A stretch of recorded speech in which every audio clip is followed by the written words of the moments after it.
just reduce elements as much as you can in the earlier parts of the track, so that there's always more to develop into. So we can take this lead synth.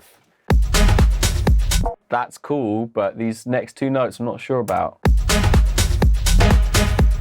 It's too much. So without the vocal there, it's too much.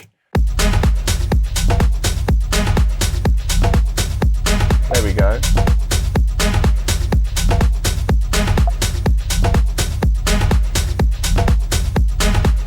Yeah, cool.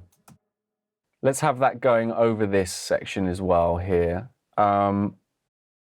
Might be a good idea. Let's chuck a filter on it. So a lot of the way you create arrangements in this style of music is just through the use of filters, like low pass filters, high pass filters. Just when you introduce elements, you introduce them kind of gradually, usually, and it usually sounds better to use like a filter that does that.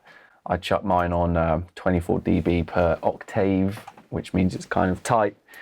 I don't normally put much resonance on it. Yeah, and I just sort of work it by ear, you know.